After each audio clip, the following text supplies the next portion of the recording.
Masih ingat kisah Nabi Musa enggak? Nabi Musa waktu tanya kepada Allah, ya Allah apa kau ngantuk? Nabi Musa belum pernah lihat Allah. Semua Nabi enggak ada yang lihat Allah. Yang lihat Allah nanti cuma penghuni surga. Dan nikmat terbesar di surga adalah melihat wajahnya Allah Azza wa Jalla. Semoga Allah karunia kita. Tidak ada Nabi yang melihat Allah SWT. Termasuk Nabi Muhammad SAW belum pernah lihat Allah.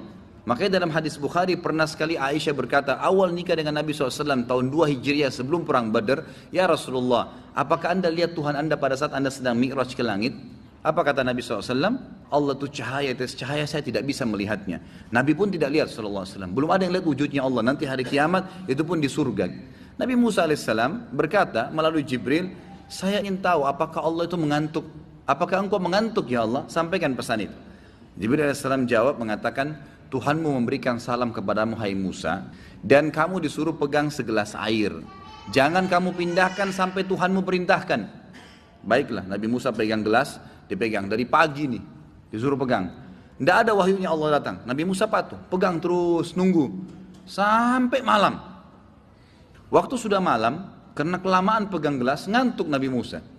Begitu ngantuk, gelasnya jatuh, tumpah air. Pada saat itu Jibril AS datang.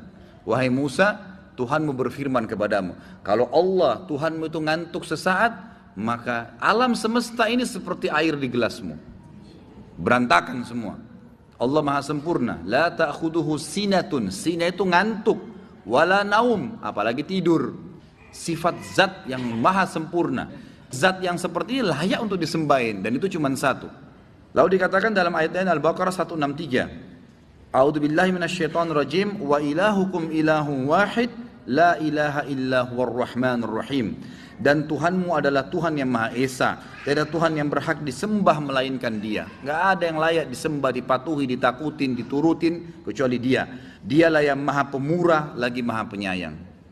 Ikhwas sekalian, apa contoh penyayangnya Allah? 50 tahun antum zina, taubat di umur 51 tahun diterima nggak? Coba kalau kita punya pegawai sekali aja bohong, biar dia datang setelah itu pakai ijazah S3 tidak diterima lagi kerja. Ini orang 50 tahun bohong, taubat Allah ampunin. Fir'aun bukan cuma tolak ada Tuhan namanya Allah, ngaku Tuhan, saya ingin Allah. Apa kata Allah kepada Nabi Musa dan Nabi Harun? Idhaba ila fir'auna wa qula lahu qawlan layyinan la'allahu yakhsha yatadhakkar aw yakhsha. Coba kalian berdua ke Fir'aun tuh dan ucapkan kepadanya kalimat yang baik-baik. Siapa tahu dia sadar. Allah masih sayang. Dalam sebuah riwayat Bukhari, bentuk kasih sayangnya Allah, ada satu orang dari Bani Israel selalu caci maki Nabi Musa. Begitu ketemu Nabi Musa dicaci maki, Taurat dicaci maki, Allah dicaci maki. Selalu begitu. Lalu Nabi Musa AS sabar, diajak berantem Nabi Musa. Nabi Musa nggak pernah tanggapin. Setahun, 2 tahun, 3 tahun, tiap hari orang ini begitu. Ketemu Musa tanpa sebab, tanpa apa, benci Nabi Musa AS. Begitu sudah 5 tahun, Nabi Musa sudah nggak sabar nih, manusia. Dia bilang, ya Allah, ambil alih orang ini. Jibril AS datang, malam hari diminta sama Allah. Ini saya sudah nggak tahu hadapin orang ini bagaimana nih. Saya harus berantem kah? Saya harus bagaimana kah ambil alih ya Allah. Maka yang terjadi ikhwas sekalian, Jibril AS datang mengatakan, pada malam itu dia selesai sholat malam Nabi Musa, Jibril berkata, wahai Musa, Allah sudah menjadikan siksaannya orang itu di tanganmu. Terserah kamu apa. Bilang saja Allah kabulin. Mau terputus urat sarafnya kah, mau mati tiba-tiba kah, mau kena petir kah, tenggelam di tanah kah, terserah, apa saja. Musa AS mengatakan baiklah. Besok pagi, subhanallah, dengan hikmah Allah, begitu keluar rumah orang itu lewat. Caci maki lagi Nabi Musa, tanpa sebab, ajak berantem, caci maki Allah, caci maki Taurat. Nabi Musa AS di depan beberapa kaumnya bilang, bumi tenggelamin orang ini. Perhatikan kasih sayangnya Allah di sini ya. Allah subhanahu wa ta'ala kalau ingin menyiksa hambanya walaupun dia sudah sangat parah pelanggarannya, itu enggak spontanitas, bertahap. Tahapan ini sebenarnya Allah masih tarik, mau sadar enggak ya, mau minta maaf enggak ya. Nabi Musa AS bilang, wahai bumi tenggelamkan. Nabi Musa berharap mati deh kamu sekarang. Ternyata Allah tenggelamkan orang itu hanya sampai lututnya saja. Dia mau gerakin enggak bisa, lalu dia bilang, Musa maafin saya tidak akan ulangi. Musa bilang, saya enggak percaya. Hai bumi tenggelamkan dia. Nabi Musa berharap mati sekalian. Enggak, masih tenggelam sampai perutnya. Goyang-goyang enggak bisa. Musa maafin, ngerengek-ngerengek. Musa bilang, saya enggak percaya. 5 tahun kau siksa saya. Hai bumi tenggelamin, tambah lagi. tenggelam sampai lehernya, belum mati. Musa, kalau kau maafin saya beriman pada Tuhanmu. Musa bilang, saya nggak percaya. 5 tahun caci maki Allah, terus mau bilang beriman sekarang nggak mungkin. Bumi tenggelamin sama Allah. Begitu tenggelamin sama Allah, bumi sudah matikan orang itu. Jibril datang. Apa kata Jibril salam? Wahai Musa, Tuhanmu kirim salam sama kamu. Ini hadis Bukhari. Kirim salam padamu dan berkata, wahai Musa, hatimu kok keras sekali. Kalau orang itu minta maaf sama saya di awal tenggelam di lututnya, saya maafin, kata Allah. Padahal orang ini 5 tahun caci maki Allah. Begitu luar biasa kayak sayangnya Allah. Apa kata Jibril AS dalam hadis Bukhari yang lain? Wahai Muhammad, waktu bertemu dengan Nabi SAW. Ini kisah tentang waktu ditenggelamkan Fir'aun. Kata Jibril AS, wahai Muhammad, kalau kau lihat bagaimana saya masukkan di mulutnya Fir'aun tanah dari Laut Merah, supaya dia tidak bisa mengatakan, wahai Tuhanku ampuni. Karena kalau dia ucapkan, Allah maafkan. Jibril sendiri nggak mau lagi dia beriman di Fir'aun. Luar biasa gitu.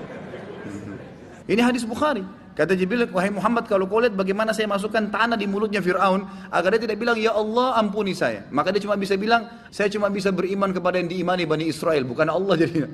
Dia tidak bisa bilang, akhirnya tenggelam.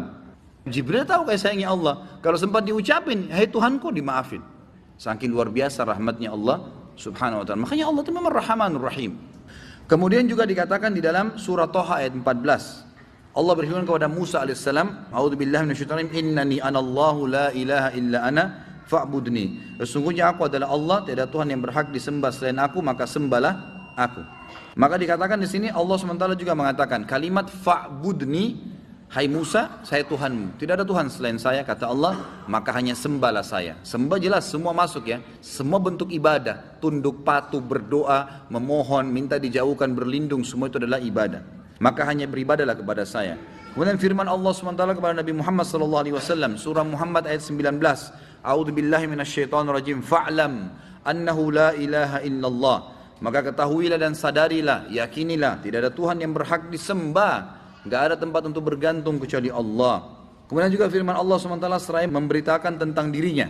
Surah Al-Hasyr ayat 22 sampai 23. A'udzubillahi minasyaitonir rajim. Huwallahu alladzi la ilaha illa huwa, alimul ghaibi wasyahada, warrahmanur rahim. Wallahu alladzi la ilaha illa huwal malikul quddusus salamul mu'minul muhaiminul azizul jabbarul mutakabbir. Subhanallahi amma yusyrikun. Di sini Allah Subhanahu wa taala menyebutkan, dan ini memang sudah pernah disebutkan di dalam bab pertama kalau tidak salah ya.